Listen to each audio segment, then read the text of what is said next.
Welcome to The Stacks, a podcast about books and the people who read them. I'm your host, Tracy Thomas, and today our guest is Asha Grant. Asha is the founder of the LA branch of the Free Black Women's Library. If you're in need of a book recommendation, please send us an email at askingthestacks@gmail.com. Myself and my guests will read it to you on air and give you personalized book recommendations. Email askingthestacks@gmail.com with what you're looking for, and then tune in to hear what we suggest. If you're interested in supporting the work that we do around here, please consider making a contribution to our Patreon page. That's patreon.com/thestacks. You'll earn insider perks like our video book club. You can also show the show some love by making sure to subscribe, rate, and review wherever you get your podcasts. And don't forget, everything we talk about on this show can be found in the show notes, along with our social media accounts and social media accounts for our guest. Okay, now let's chat with the founder of the LA chapter of the Free Black Women's Library, Asha Grant. All right, you guys, I'm very excited. I'm here today with Asha Grant. Asha is the founder of the Free Black Women's Library here in LA. And Asha, welcome to The Stacks. Hi, thank you so much for having me. I'm so excited. I'm so excited that you're here. For those of you who aren't familiar with the Free Black Women's Library, Asha, do you want to give us just like a little background on what that is and then kind of how you started it here in LA? Yeah, sure. So the Free Black Women's Library is a Black feminist literary pop-up book swap. Okay. And so the premise is pretty simple. You bring a book written by a Black woman that could be from any genre or any time period, just anything written by a Black woman, literally a zine. It could be a literary magazine. It could be an article. It could be a cookbook. And you get to swap for a book that hopefully is on your list that you haven't read before, or maybe an old favorite. And it's a really great way to help promote literacy and also just like gain new books and new experiences without spending any money. Yeah. It's like a really dope anti-capitalist project, especially today where Amazon is what we understand Amazon to be, which is like everything. Monster. Yeah. And yeah, it's a really great opportunity for community members to come together just under the voices of Black women and promoting our stories. And it's just really awesome. It's such a special moment. So I got introduced to the library because I used to live in New York. I'm from Los Angeles, but I went to New York for grad school. Where'd you go to grad school? I went to Columbia. Okay. I went to NYU for undergrad. So also cute. spent a little time in New York. Okay. Yeah. Yeah. I was, and I don't think NYU and Columbia are like the same vibe. No, not at all. But they're in the same city, kind of. Anyway, but I feel like NYU is cooler than. Oh, interesting. You know, it just seems it's a little bit less stuffy. Yeah. Because it's not an Ivy League though. You know, it's like, do you want to go to an Ivy League or do you want to go to NYU? Yeah. I'm just going to say it. I regret going to Columbia. You do? Why? Sorry, y'all. It was too stuffy for me. Oh, okay. It was really stuffy. And I obviously got my master's in English. Okay. And didn't read enough Black books, like didn't have enough diversity like in our curriculum.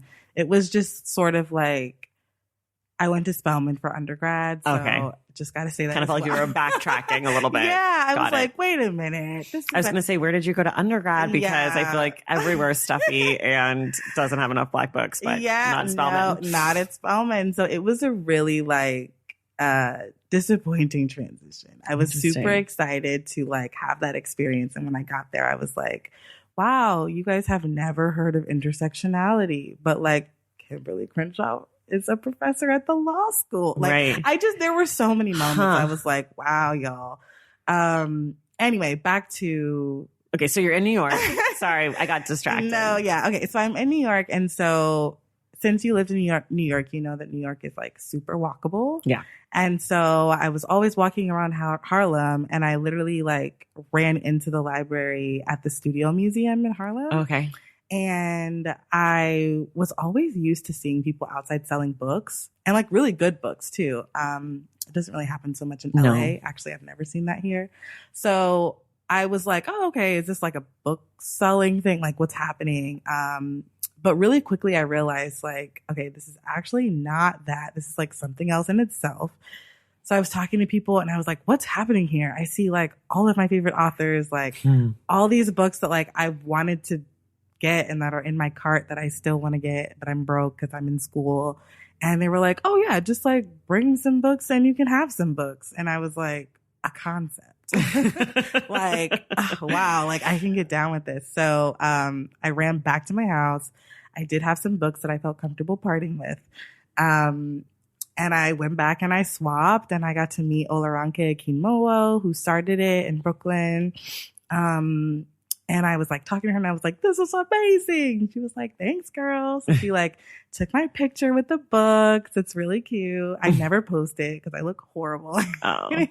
But it's like really, really iconic. Yeah, I just remember getting Tar Baby by Toni Morrison. She had this beautiful like vintage copy from like the 70s. And it had this like turquoise background and like these little yellow stars on it. Like I was just like, and I'm like a cover junkie. Okay. So, yeah, that's kind of how I literally ran into this project. And I went to a couple other swaps after that. And when I moved back to LA, I just missed having it here. Okay. And I like looked for one here. Like I was like, is there something like that happening here? And I just couldn't find anything. So I was super wrapped up in what I call the charter school industrial complex system. Okay. And I just didn't have any time. And I was just like a grind monster. Were you a teacher? I taught one class, but my primary role was a coordinator. So I was like over student services and extracurriculars and stuff like that. Which I loved. I loved my kids, but I'm not going to go deep into that. But the point is I had abandoned like my actual passions in life, which are like reading, writing books, like Black women, all these different things. And so I had this like come to Jesus moment where I was like, I'm about to quit my job and like start doing other stuff that I really want to do and I'm really interested in. And a part of that was doing something that was so similar to the Free Black Women's Library that I was like, I need to just call her and just ask, like, can I start a chapter here or like a site or like, are you open to branching out? And she was really receptive, super kind and excited and supportive. And so in January 2019, I launched our Instagram and it's just like been popping ever since. Yeah. Okay. You guys don't just do book swaps though. You do other community events too. Yeah. So it's like a literary series. Like I think of it as like a Black feminist literary series. So we do different events. As I was mentioning to you earlier, we had an event where I played an episode from your podcast. Thank you for the shout out. Had to do it. Yes. Because when Akiba Solomon and Kenra Rankin were on here for How We Fight White Supremacy, I did an event with this organization called AMWA. And they're these Pan-Asian mama art worker folks that are so dope. And we came together over that book to talk about anti-Blackness within Pan-Asian communities. And we used the book as sort of like a jump off point for like how we fight white supremacy in our own lives and our families and things like that. So, and we did this like mapping activity where we like mapped out literally how we're going to fight white supremacy and how we already do. So it was great, but, awesome. Yeah, so we do different like workshops. I've done this workshop that I started called Praise the Lord workshops. Every Sunday I try to read Audre Lorde because I truly believe that she is like my Lord and Savior. That's Praise the Lord with an E. Praise the Lord with an E. And so I did this workshop with my co-facilitator. Her name is NK, and she used to work with the Women's Center for Creative Work. Okay. And we developed this workshop around one of the essays called Uses of the Erotic as Power. And so like that's an example of something that's not necessarily a book swap, but like still centering a Black woman writer or like Black feminist theory in some way.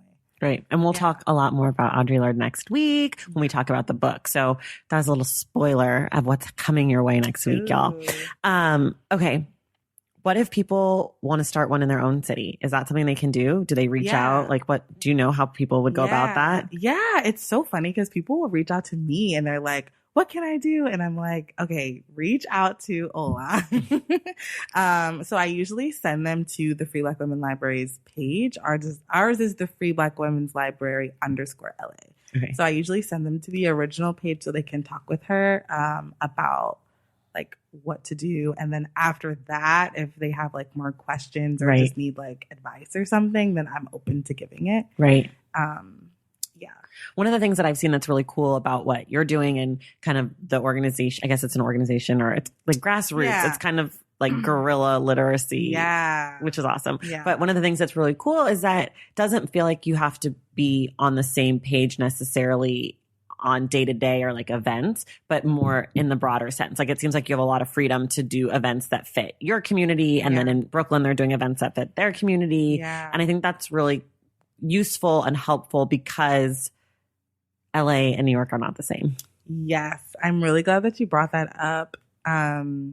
LA and New York are very much not the same. And I mean, even just the landscaping of it, right? Totally. Like there's no walking around. You're not going to bump into. No walking around. Right. So I really have to do a lot of work in terms of like making sure wherever we have events, there's parking. Right. And things like that, because it's like no one's going to, I mean, even when I'm looking to do events or looking to go to events, I'm like, okay, how long is it going to take me to get there? Like, am I going to have a place to park? Right. In New York, you're just like, oh, like it's in wherever you know that you can hop on the train. Right. You're going to be fine. Yeah. So it is really awesome because each site has their own, I feel like each site has their own energy, like has their own kind of events. Like for an example, the Free Black Women's Library in Atlanta, I think they're about to start this like Black feminist theory, like reading series or something. Cool.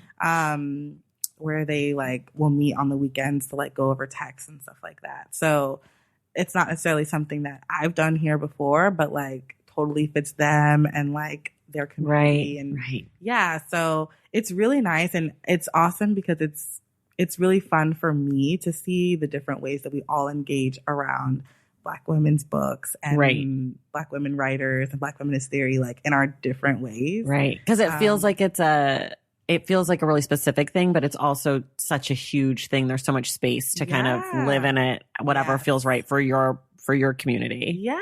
And I think that's so awesome, I think, for Black women too, who I feel like are so often just like boxed. Yeah. And this project really shows you like, no, we can go wherever we want with this. Like it's actually the possibilities are endless when it comes to Black women and the stuff that we say and do and things that we've written. Right. So, yeah. I love that. Mm-hmm. And then if people want to find if there's a chapter where they are, do you know how many there are or is there somewhere they can go? Yeah.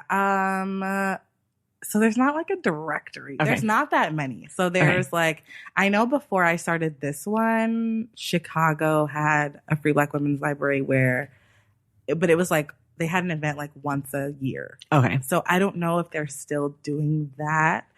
But yeah, you can, honestly, if you just like put in Instagram, the Free Black Women's Library, that's all of our handles, but with an underscore and something else afterwards. Got it. So you'll find it there. So yeah, I know for sure there's one in Houston. I know, and theirs I think operates more like a book club. Okay. But I do think that they're like building their collection to do a book swap.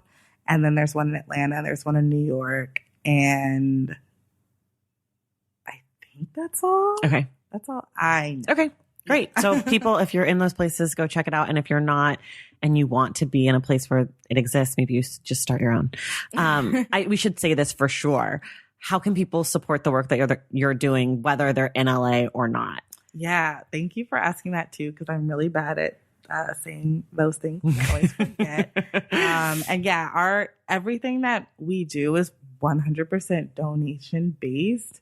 Like 100% volunteer run. Like there's no like outside funding for this. So, in all of our events, I like to have snacks and like art supplies and things like that. And it really does add up, especially because a lot of the spaces that we have events at are like minority owned. And I like to offer like an event fee or something to pay for the time that we spend there. So yeah, you can go to the link in our Instagram. Instagram is like a big hub kind of. But we also have a website, the Free Black Women's Lib, LA.com. And I have links to Patreon. So you can give us like even as little as like $1 a month could be really helpful. We also have a GoFundMe if you just want to make like a one-time donation still. We do have a book wish list with Skylight Books. Okay. Which That's is here local. in LA. Yeah, that's here in LA. And they have a website so you can go on and order books and they'll send them to the store and give them to us. I'm looking to start more book wish lists with different indie bookstores around the city. Okay. So for now, Patreon or GoFundMe is best. Yeah. Okay. Or you can always mail us a book too. People like to do that. Our address is on our Instagram and website and everything too. Great. Yeah. Great. For those of you who are thinking, God, this sounds kind of familiar. If you've been with the show for a while, last year we did a book drive when Asha and the library were just getting started here in LA, and you guys like went nuts, and it was amazing. That was insane. It was insane. The pictures of you with all the books and stuff was amazing. No, it was literally insane. Like literally, they called me. I put it on the Instagram story, but they literally called me. The woman who I had been like talking to at the post office was like, "Oh, if you're going to be expecting a lot of books here, like, you know, give me your cell phone number just in case, whatever." And I was like, "Okay." And she was like, "I probably won't call you, but just to have in case." And I was like, "Okay." And she called me like the next day and she was like, "Hi, I need you to come here today. You have so many books that came in." Like, I was like screaming. I was like, "Oh my God." And it was like that for days. You guys did a good job. So anyways, we'll find more ways that this show can support the work that you guys are doing. But if you are just feeling right now, like, I love Asha, I want to support the Free Black Women's Library, I don't live in LA, I can't attend, I can't go to a swap, check out their Patreon or the GoFundMe and stay connected, because you might just see a wish list somewhere else. Yeah. Yeah?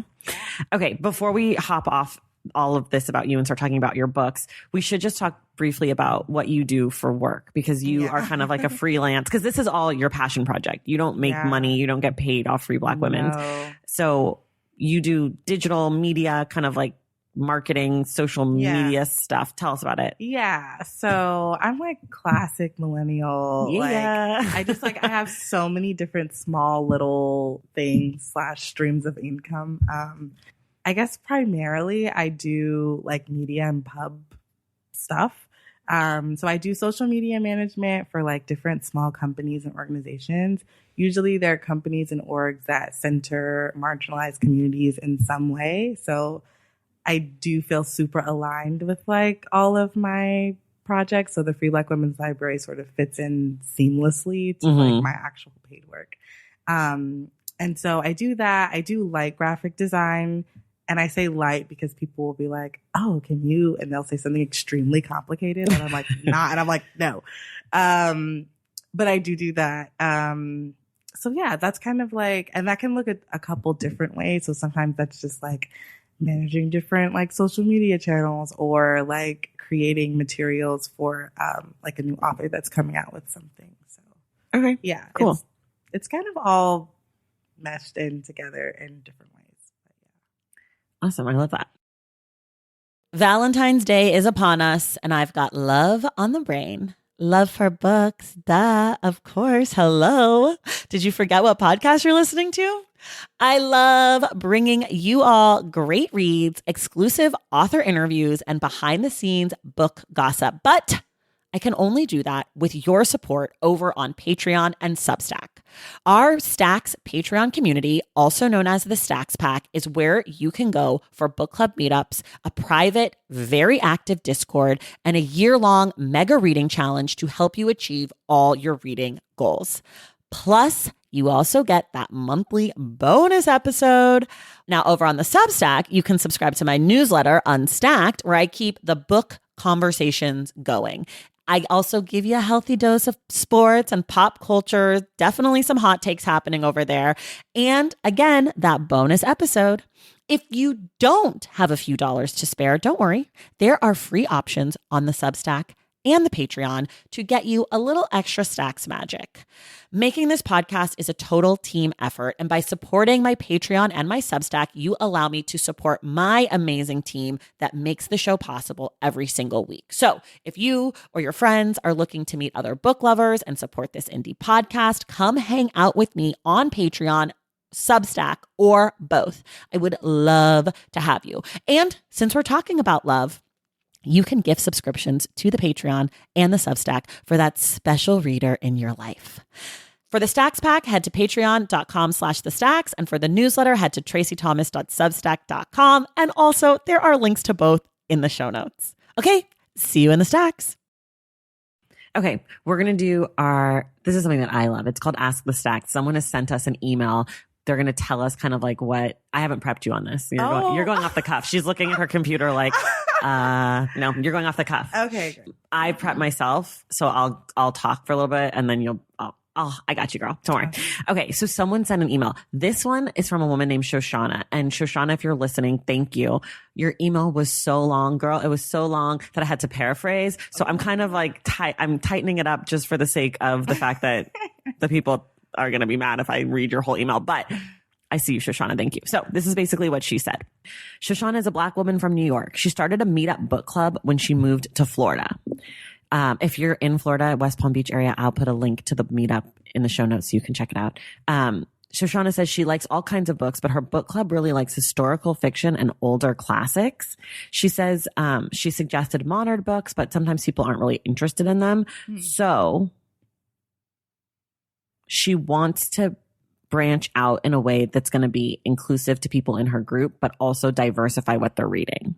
So what she said that they've read, she sent me all of the books that they've read and how many people showed up to the meetup and how the discussion was. So I picked a few of the books that she said that were good and had a good turnout. Okay. And most of them are actually kind of modern. So she said that Miracle Creek, The Murmur of Bees, and The Girl with Seven Names were all books that were really good. And she just really wants to be able to please everybody and diversify both genre and author identity. So she's open to queer authors. She's open to authors of color. She's open to YA, romance. Like she basically said she's open to everything. So first of all, Shoshana, here's what I'm going to say. And I mean this in the kindest way possible. You're not going to be able to please everybody, girl. It's just not going to happen. So you should pick books that you think are really exciting since you're going to every single book club. That's what I do here at the Stacks. I can't please everybody. Everybody does not read along with the show, but at least I read it and I'm happy that I spent time with the book. So here are 3 things that I came up with based on kind of what you said. I went all fiction, which listeners of this show are going to be like, really? Wow. The first one is called The Air You Breathe by Frances de Pontes Peebles. And I've not read it, but she's a Brazilian author. She's from Brazil. It's a historical fiction book. It's set right in Havana, I believe, like in the 30s. And everybody who's read it loves it. I've yet to talk to someone who doesn't love it. And from my understanding, it's a great book club book. So that's number 1. Number 2, I picked was Another Brooklyn by Jacqueline Woodson. It's a great book. It's super tiny. It's set in the 80s, 90s Brooklyn. And for those of you who don't know Jacqueline Woodson, she is a Black queer woman. She writes young adult books and children's books and adult books. This is an adult book, but it's about young girls in Brooklyn. There's a lot to talk about when it comes to young teenage, preteen girls and growing up and being alive. And it's great. And then the last one I came up with was Underground Railroad by Colston Whitehead. It won the National Book Award. It was super popular. I believe 2016 or 17 it came out. And it's kind of a magical realism take on the Underground Railroad. So there's like a real railroad and it's about a runaway slave and there's a ton to talk about there. And that kind of ties in maybe some historical fiction. I guess all 3 kind of are, though the Jacqueline Woodson, you could say. So those are my suggestions for you. But honestly, Shoshana, just pick what you want to read and people will come and you'll find the right people. Okay. Do you have any suggestions for her? Yeah, I think that's a really great place to start, which is with yourself. Because you really can't please anyone. And I mean, I commend anyone who's running a book club because it's not easy work. No.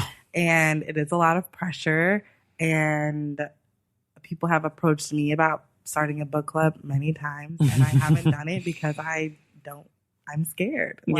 It's a lot of pressure to pick these books and have people, there's almost like they're like, oh, we're forced to read it this time. It's like, you don't want it to feel like school. Right. So, shout out to you, Shoshana.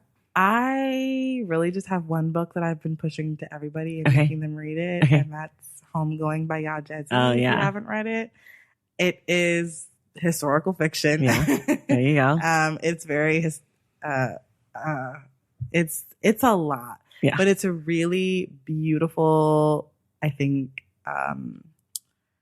beautiful, but also like heart-wrenching story about two sisters who have like two, I guess, sort of like not different fates, but like. Yeah, it's like their life trajectories. It starts in like Ghana, I guess the start of slavery, the slave trade. And it's like these two sisters, and it follows, it's kind of like sliding doors. One sister's family line goes one way and one sister's family line goes the other. Yeah. So I just feel like that's a book just like everyone should just read because it's really good and super important. There's so much to talk about. Yeah. She has a new book coming out this year. I know. Transcendent Kingdom, I think is what it's called. Yes. And have you seen the cover? It's gorgeous. It's stunning. It's pink and black and gold. And so beautiful. When I saw it, I just like, it's like they're making these books so that they can be like perched on a coffee table. Yeah. And just like. It's like they're making them for Instagram. I just had a conversation. They are. They are. Yeah, no, for sure. They totally are. It's not about anything else but like social media at this point. And I love covers, so I'm into it, but I also peep game. Yeah. But that cover is beautiful. So yeah, I would recommend that book, and I'm trying to think of another like historical fiction. I know. I don't read a ton of historical fiction. Yeah, I don't really either. But if you are open to YA, I think that's really good because I love YA books. They're so good. And one that I've also been pushing a lot, which I'll probably talk about later, is Pet. Oh. By Kweke Imezi. So it's in my top 5 now. I've heard it's amazing. I have not read it yet, but I've heard it's brilliant. An easy read. You can read it in 2 days. Okay. Or in one night. Yeah. So I think it's like, I know for me, book clubs gives me a lot of anxiety because I'm like, what if I don't finish? And I want to finish. I want to be done, and I want to be able to talk about everything. So yeah, that one I just recommend generally because it's awesome. Okay, that's great. All right, let's talk about you now. We didn't really do this in the beginning. So kind of tell us a little bit about your reading life, like how are books a part of your life? You said you were an English major, so I'm just going to assume that means you've read a lot of old dead white guys. Yes. Yeah. So my reading journey started as a kid, as many of ours did.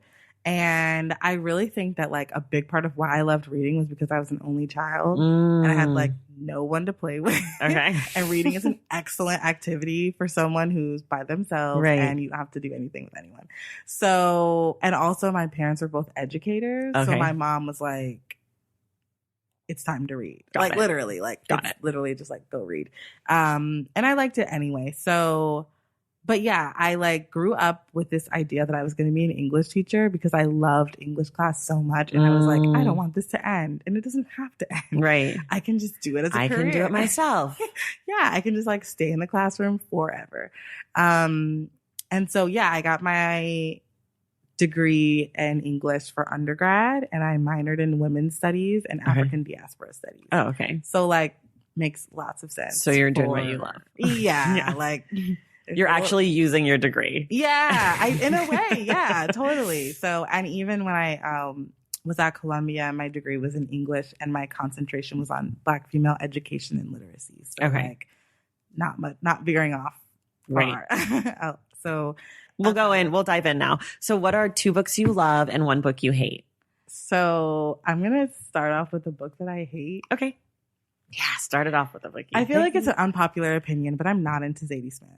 Oh, I've never read any. Girl, I can't. I don't know what it is. I cannot relate to her characters. Her writing style reminds me of like a really like young white British dude. I just can't latch on. And I see her books and they have great covers as well. Yeah. Swing Time, that yellow and the black light. It's gorgeous. Yeah.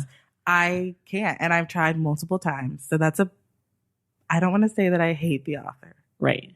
But I hate the book Swing Time. Okay. And it's a book that I see everywhere. And I feel like it's super popular, which is why I feel like this is a really unpopular opinion. It's okay. I love unpopular opinions. I do They're too. the best. I live for an unpopular opinion. Because everyone always says Catcher in the Rye for that. For the book they hate or the book they love. And while I think it's hilarious that that's like the number 1 said book for that on this show, I also love when someone comes up with something that I'm like, oh, interesting. Yeah, me too. I mean, Catcher in the Rye, like, okay. Yeah. But like, what's a secret book that you hate? Yeah. You know, I should change the question. Like, what's a book that you hate that nobody else hates? Yeah. That like you don't feel comfortable. What's your unpopular opinion book? Yeah. Well, I'm going to add that to the questionnaire right now. Yeah. Okay.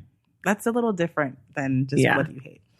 2 books that I love. This is also like no surprise, but obviously Sister Outsider. Okay. By Audre Lorde and Homegoing by Ya Jesse. Okay. That book changed my life, and I think about that book every week. Do you really? Literally I read it and I did not weekly. love it. I liked it, but I was not like head over heels. Oh my God. I know.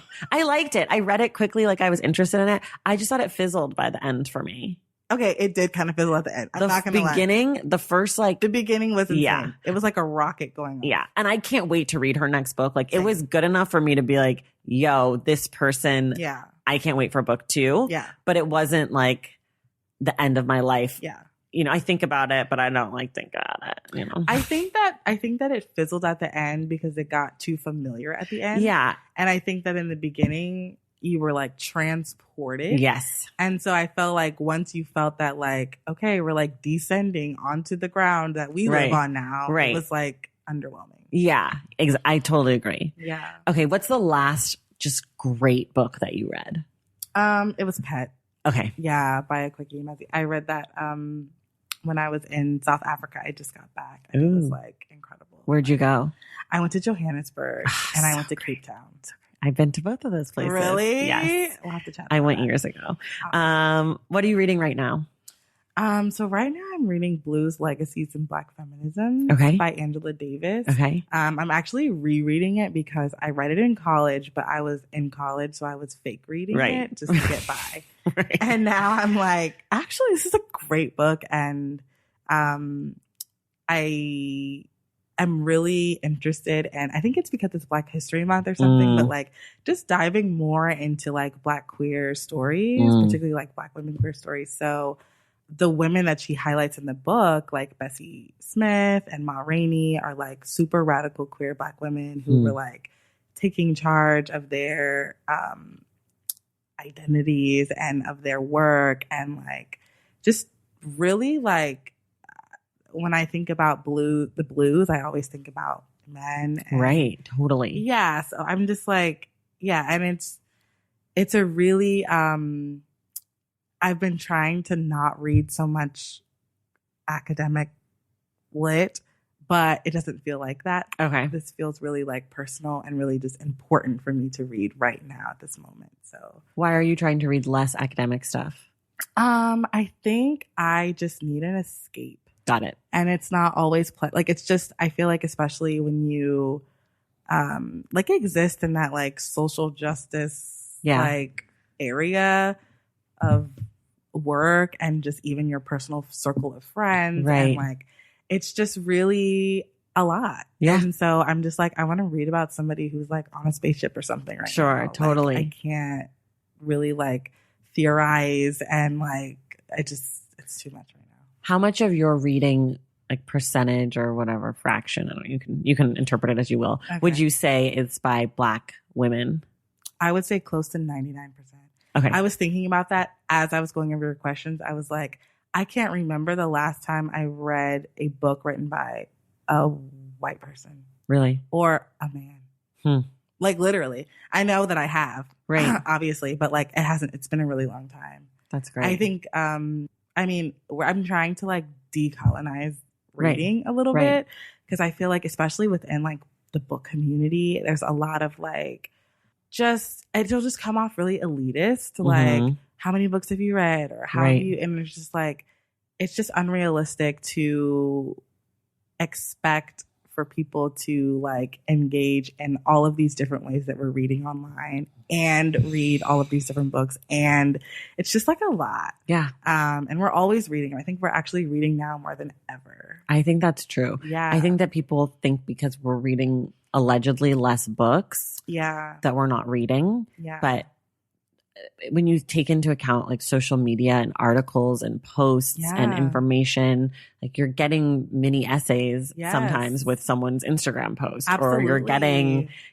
sometimes you're getting whole books on Facebook. Yeah, literally. Or like a tweet thread could be the best thing you read all day. So I always push back when people say like, oh, I'm not really a reader. I'm like, well, you must be reading something. Yeah. Are you reading articles? Do you get the newspaper? Yeah. I feel like it's a really classist like perspective too, to say Right. that like people are not reading and not engaging in the world. And I'm just like, I don't believe like that's impossible today. Right. Actually, you can't not read. Right. And I think a lot of people who say things like that are people who aren't reading. You know, like it's like, oh, nobody reads. Yeah, it's like, well, how could you be reading? Yeah, just because you and your 6 friends don't read doesn't mean that the rest of us aren't reading. But I had that thinking when I first moved to LA like 8 years ago. Nobody reads here. And then I realized that a lot of the reading that's done in LA is around scripts and people are actually reading a ton because everyone wants to option the next thing. Yeah. So people do read so much, but LA is too cool for reading. You know, like LA wants to be Hollywood and I don't read. I'm dumb. Like LA like wants to be dumb. You know, it's the weirdest thing. But LA's like that girl that's like, I'm too stupid to read. Yeah. No, I know exactly what you mean. You're like above reading. Right. And it's like, what? Like, no. Anyways. Yeah. So mostly you're reading Black women stories. Yeah. I mean, part of it is like literally like running the Free Black Women's Library. Like I'm surrounded by the books. So why would I not? Why would I not? And it's always just been something I'm really interested in. And it's not to say that I'm like anti-books by other people, but like it's just, I think what's really awesome is that I have so much of what I already need. And like there's so many things to discover that I'm like, my reading appetite is actually just satisfied. So I don't even have to seek anything else. And yeah, like some of the books that you mentioned, I'm like, oh, I want to read those books. And like I read like The Water Dancer. Okay. You know, like I'm reading other things, but primarily it's just Black women writers. And I'm like constantly blown away and learning still. So if I could just suggest one book not by a Black woman for you that I think is just so good, and I've been pushing it like crazy ever since I read it. Yeah. It's The Nickel Boys by Colston Whitehead. It's his new book. It's 212 pages, so it's a snack and it is delish. So if you're thinking I might branch out and like try someone who identifies as male. Yeah. I'm open. I am open. And I've heard amazing things about Colston. That book it's like a perfect book. Oh my God. He's like a perfect writer. Anyways, okay. How do you pick your next book? You're surrounded by all these books. How do you decide which one you're going to grab?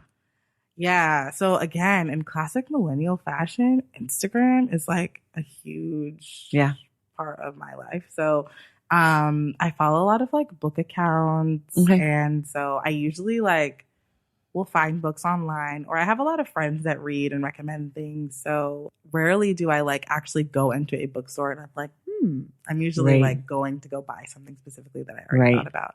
But are there any book accounts on Instagram that you particularly love? Yeah. I mean, Well Read Black Girl, of course. Your well, that's Instagram, nice. You don't have to say that. And I also follow a lot of book hashtags. Okay. So like that helps too. Also Black Bookstagram hashtag. There's another one that's like decolonizing books and like decolonize your bookshelf or something. Yeah. Libraries of Instagram, stuff like that. What's the last really good book someone recommended to you? Such a Fun Age. Oh yeah. By Kylie Reed. Kylie Reed. Yeah. I'm like just finishing it and it's so good. It's a good read. It's really good and I like it because it's not super heavy. Yeah. But it's still dealing with a lot of like real life shit. Can I curse on? Oh, you can. I do. Okay. You don't have to, but you can. Okay, I didn't think about it until then. Yeah, and someone recommended it to me and texted me and was like, "Have you read this book?" And it's crazy because she actually sent an advanced copy. Oh, she did. That I had like just tossed to the side with the rest of the books, and I was like digging through all the books, like, where is that blue gorgeous cover? Oh my God, so gorgeous! That book is so gorgeous. That pink lettering, and it serves the purpose. Like the pink is the perfect right color. It's absolutely. It's just so perfect. It's right. Are there things that you wish were different about your reading life? Yes. I wish that I wrote more while I read. Interesting. What do you write while you read? What would you write? Just like taking notes on like ideas that I have or like thoughts and things like that. Because I feel like I'll read a really good book and be really immersed in it. And then afterwards, if I talk with someone about the book, I can't remember like some of the really like I'll remember some things that I wanted to like talk to someone about, but I really wish that I like annotated my books more and that I like kept like a book diary or something where I was like, do you write in your books? I do. Your team mess up your books? I'm team mess up your books. But I do it less now. You do. And I wish that I did it more because even like with my like Audre Lorde books, there's like so much highlighting and all of my notes. And it's really fun to like go back and see what I was thinking then. Yeah. So yeah, I wish that I actually, and even if like for some books like hardcovers, I'm not going to write in them. I just can't. If it's like a soft cover, I'm like, fine. That's interesting. Yeah. I guess I take care of my hardcovers more because they're hardcovers. Interesting. I don't know. But I never mess up my books, but I'm starting to think about it. I kind of like, because what I'll do is I'll read a book and I'll take notes on the book in my phone. Oh. Like I'll have a notes app. Okay. So like if we're doing a book on the show, I'll take notes and I'll put the page number and I'll like I have a whole thing. But then I started thinking like, why does it matter if it's my book? Yeah. If it's clean or not? Yeah. And you can always buy another one. Yeah, that's also true. I never think about that. Yeah. Buying another one. But it reminds me of when I was growing up and I used to get those like collectible Barbies for Christmas. Like they came in that big ass box. And like you could never take them out of the box. Yeah. And then like one day my mom was like, just open up the box. And I was like, what? And she was like, they're actual dolls. Like, I don't care anymore. And I just was stunned. Yeah. So maybe you should just I had a black Cinderella. Oh, see. And I don't think I ever opened it. And then I also, my aunt got me a Democratic Convention Barbie in 2004 or 2008. I was like older, but she's still in the box also. Black. Honestly, she was a black delegate. My gosh, I loved her. You could. I'm so glad that you actually didn't play with those. No. And I actually regret opening the box because now I'm like, I mean, they look awful. Their hair is cut. Like it's a whole thing. They're like totally like all of the value is gone, whatever value that was. I had this like Black Millennium Barbie when it was like 2000. Yeah. This like anniversary Barbie. I had all of them. Well, now you're making me think I shouldn't mess up my books. You're talking me out of it. Okay, no. No, that's not my goal. I mean, you can buy another one. Those ones you can't buy again. That's true. That's true. Yeah. That's true. I don't know. Yeah. Do you dog ear your pages? Yes. Okay, I do not do that. I do, but it's a very tiny dog ear, and I don't like to do it often. I don't like to do that. And I also, my big book pet peeve is when people use the jacket as a bookmark because then it like stretches out the jacket. Oh my God. That is me. You do that? I really felt like they did that for people like me. Oh my who just, God. Like, don't have bookmarks. I yell at my husband all the time. I'm like, is that my book that you're doing that with? Well, it's interesting because that looks like it's one of my books. I know. So why are you doing that to my book? I love it. I just think it's so sweet. It's like an extra like, don't have a bookmark and don't want a dog ear, just use this extra flap. No, I'll use basically anything else as a bookmark, like a ticket stub. I'll rip off a piece of paper and a napkin, whatever, a paper clip, but I will not use the jacket. And I don't like to dog ear. I'll also just remember what page I'm on, or I'll take a note and say this page. But I do not like those two things. Because then the jacket doesn't fit right. Then it's always falling off when you're trying to use it. They need to never the same again. Go back to the ribbon in the book, like old school. Can I get a ribbon? I'm paying $30 for a book. Can I have a ribbon, please? Please. Yeah, that was actually a great idea. Yeah, pass the ribbon. Okay, what genres of book do you love? And are there any that you're just not into or that you avoid? I'm into I wrote down historical fiction, but like as I was answering that question, I was like, maybe I don't really like it. You just really liked I just really liked Homegoing, and that was it. I like fiction a lot. I really like romance novels too. I really like YA a lot. I love poetry. Oh, you do? Books. Yeah. But also like I am not into what I call like Instagram poetry. Okay. Which is just like really minimal, like 2 lines where it's just like love is life. You mean like people whose posts are like 3 lines? Yeah. Okay. But they have like books like that now. Yeah. It's like just a collection of like blank pages with like 5 words on them. Okay. You want to like dig in. Yeah. You need a little meatier poem. Just a little meatier for a book of poetry. Right. Yeah, I think it's cute for like reposting, but I'm not paying for that. Right. Yeah. What is your ideal reading setup? How do you like to read? Where do you like to be? What's your vibe? Oh my God, it's such a great question. So I have a very this is my like literal childhood reading setup life goal that has not been reached. Okay. And so, so I have a like realistic one and I have like an idealistic one. Idealistically, I want to be that girl in the window of a home, and one of those windows that's like the bay window. Out. Yes, that's also my dream. It's just like every reader, I think, wants to like sit in a window and read a book. And I want to read that book not quite at like golden hour, but like right before golden hour, so that as I'm reading, it turns into golden hour and not nighttime. Okay. Where I have to like get out the window. Got it. So it's like you need time to read. Right. Because I'm like reading by daylight. And like, So, and preferably with like iced tea that like my grandmother made me or something, just like sitting there, like a bowl of lemons next to it. Sure. And there's like bookshelves on either side of the window. Yes, of course. Right. Definitely bookshelves on either side and like a cascading like drape somewhere. So that's my like idealistic like reading setup. My actual real life is me reading in the bed with like crumbs and with crumbs. With crumbs. Really setting the mood. Right. Okay, this is our rapid fire section. What's the last book that made you cry? Heads of the Colored People by Nafisa Thompson Spires. Yeah. That book is dope. That book is, again, it's one of those books where I'm like, didn't think I was going to have a new top 5. That one's like top 5. Like the first story. Yeah. By the end of it, it was a wrap for me. Yeah. And I didn't even know if I could finish the rest of the book. I was like, oh, if they're all like this, I'm done. Yeah. And the conversations I had about that, I made my boyfriend at the time, I read it to him out loud because I was like, I don't know if you're actually going to read this and I need you to read this. So we're just going to have story time right now. He was like, okay. I love that. And the conversations that we had afterwards, I was just like weeping. Really? Like that's amazing. It was just, anyway, that book is really, I'm still processing. Yeah. She's dope. What's the last book that made you angry? An American Marriage by Tayari Jones. Yeah. Many times I had to put that book down and like take a lap. Okay. The drama.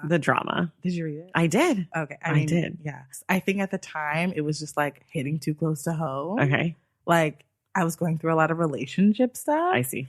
And so it was like extremely triggering. So I was like upset as I was reading it. And I was like, why am I reading this book that is, and I don't want, I don't want anyone listening to think that my life was anywhere near like someone. I was going to say, I was like, how exactly close to your life? Right. It wasn't like super close. Like nobody went to jail. Like, it wasn't like that.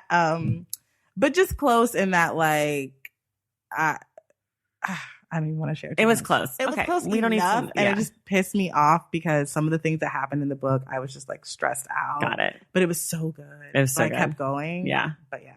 Totally. What's a book that you feel proud to have read? All of the Harry Potter series books. Oh, not Black Woman. I know. And I just added that in there as like a fun thing to show that I'm like a dynamic Black woman. But yeah, I just like, I didn't realize how many people actually didn't read all the books. I've never read a single sentence of a single one. See, this is why I'm proud to have read. Yeah. People are watching the movies and not reading all the books. And I've not seen a movie either. I've not dabbled into any Harry Potter thing. I don't know what is there something behind this? Like Dumbledore is. I don't know the whole thing. I just know that he wears glasses and has a scarf. Are you like actively avoiding Harry Potter? I just wasn't into it. And then my god sister, I have a goddaughter who's now, she'll be 9 this month. And I was like, oh, I'll read it when Charlie's like old enough, we'll read it together. But now I just had these kids. So I'm like, should I wait and read it with them? Or maybe I'll read it with Charlie and then read it with them. But I just wasn't that into it. And I am curious, but. Wow. So yeah. You've really avoided Harry Potter. Like it's not even an avoid. It's just like not in something that I'm interested in. I got you. Like, I don't know. I'm sure once I read it, I'll be like, oh my God, it was amazing. I can't believe I waited this long. But right now I'm just like, it doesn't excite me. Like I'm not I'm not like, oh, I have to read Harry Potter. Yeah. But I was like, oh, maybe Charlie and I can read it together. That would be fun. Yeah. I feel like that about Star Wars. Oh, I've never seen a Star Wars. Yeah. I've never engaged in any Star Wars activity. Yeah. And I'm fine with that. Yeah. It's just like, hasn't happened. And it's not like I have anything against it. It's just not like, interested. That's totally me. Me and basically everything. Okay. I feel like that about like every big cultural thing except for Cheer. Have you watched Cheer on Netflix yet? No. It's a cheerleading documentary show. It's 6 episodes and it is amazing. Okay. So I'm just telling you, it's Cheer? the most compelling television ever made. Okay. It's the only cultural thing that I'm into. What book is your problematic fave? It's weird. I guess I would say, I kind of want to say Americana. Okay. But it's not, I think it's more of a fave than it is problematic. Yeah. Like the problematic parts aren't over. It's not like I'm like boycotting. Right. Like Americana. Right. But like I have been in spaces where I've like really rah-rahed for Americana and people have been like, Interesting. I don't even know what the issues are. From what I've heard, so part of it I think comes from like Chimamanda's more recent like comments around like that have been a little transphobic and like stuff like that. So some of it I think comes from just like her as a person. Okay. And then I think some other people just didn't really like the ways that she like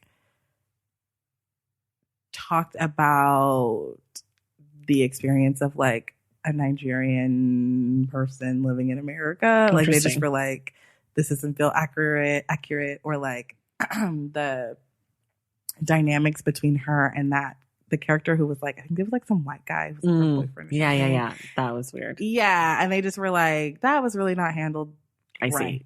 Okay. So I kind of want to read it again now that I've had some time to see like, okay, is this like a true problematic fave or right. Like how much? Because I see. Yeah. Okay. That's like more subtle. Yeah.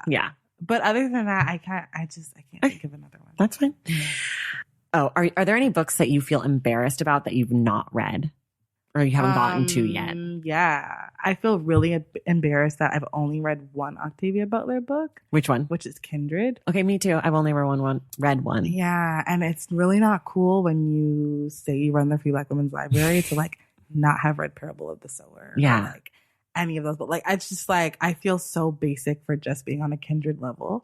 So I'm really embarrassed about that. I feel like you need that on a shirt. I'm basic on a Kindred level. Yeah. Like I really should have more Octavia under my belt.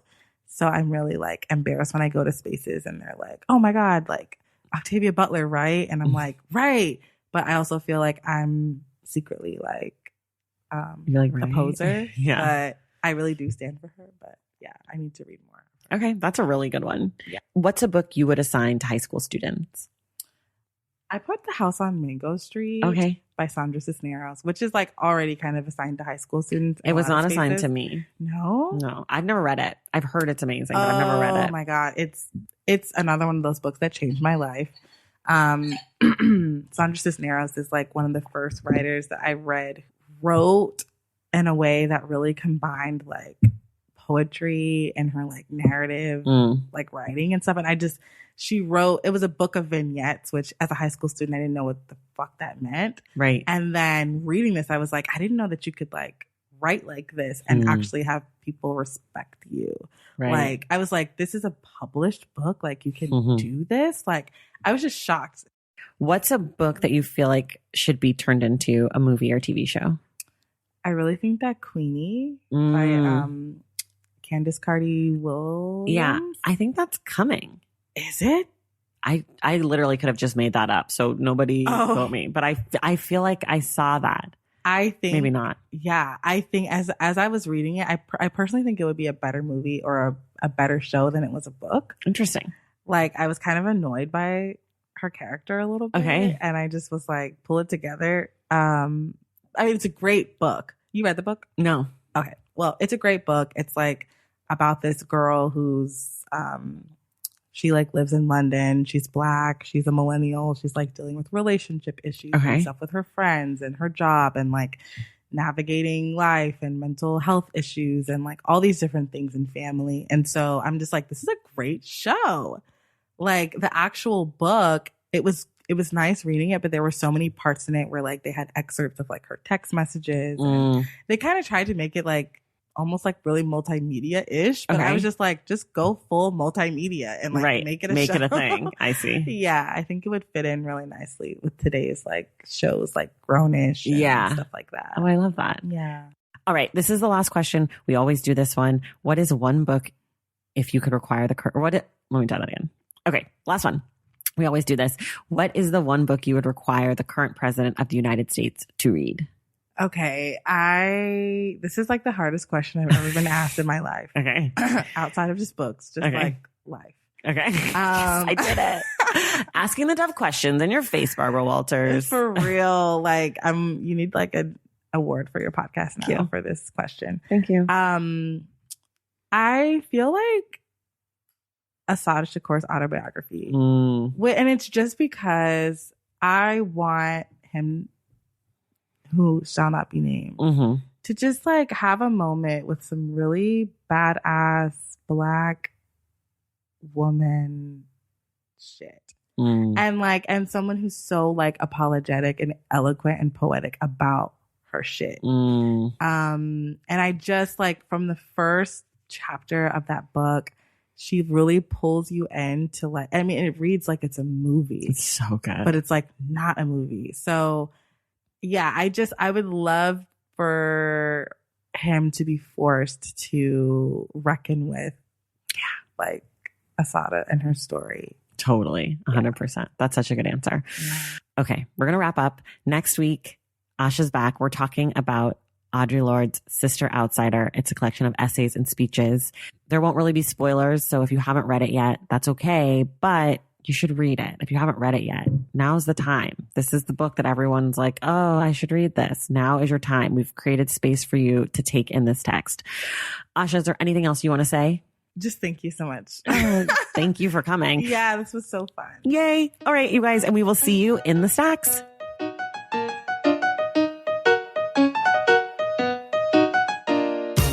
That does it for us today here on The Stacks. Thank you guys for listening, and thank you to Asha Grant for being our guest. Asha is back next week to discuss Sister Outsider by Audre Lorde. Find everything we discussed today in the link in our show notes. You can also find links to our social media accounts and the social media accounts of our guest. Thank you to our sponsor, Book of the Month.